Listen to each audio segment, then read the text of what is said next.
Chris Profi, musically obsessed. Chris Profi, musically obsessed with vinyl CDs and cassettes. Chris Profi, musically obsessed.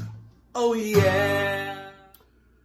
Greetings from Poughkeepsie. I've got some more CD finds for you guys. I love buying CDs. Such a great value.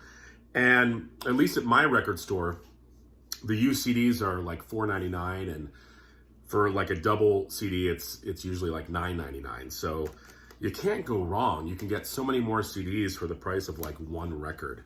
And again, I still buy vinyl, but I also love to build my CD collection. So let me show you guys what I got.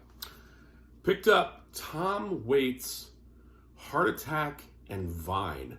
I've got a lot of Tom Waits CDs, but I hadn't listened to him in a while. Saw this, I believe this is a remastered version from 1980. Figured I'd pick it up. I knew I didn't have this one. Brought it home, listened to it, was totally blown away. I've been talking with JC back and forth because I know he's a huge Tom Waits guy.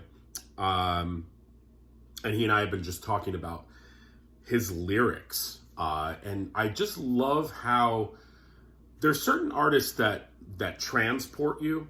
Johnny Cash is one of those for me. Rod McEwen is as well. Tom Waits, I'm going to throw into that.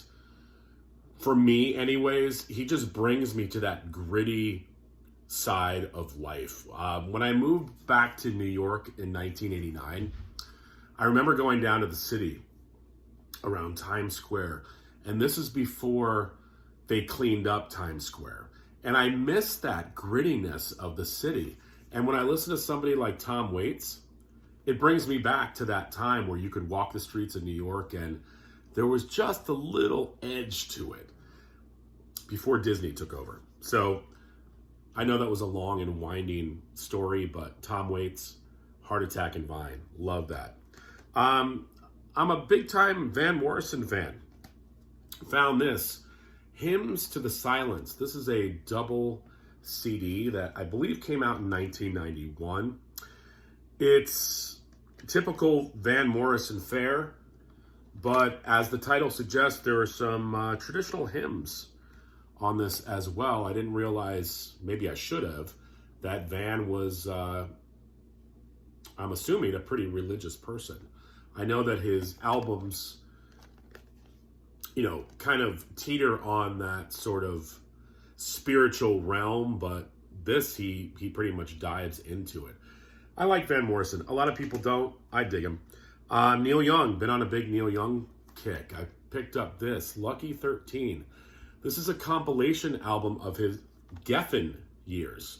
The Geffen years were where he was kind of almost rebelling against the record companies, and he came out with like an electronic album, and he came out with a country record and a rockabilly record, like sort of non-traditional Neil Young. So this collects basically the hits from those years, and you've got a couple things from the album Trans on here, which I really like, and I'm also a big time country fan as well, so I like the country album. How about the Hollies' Greatest Hits?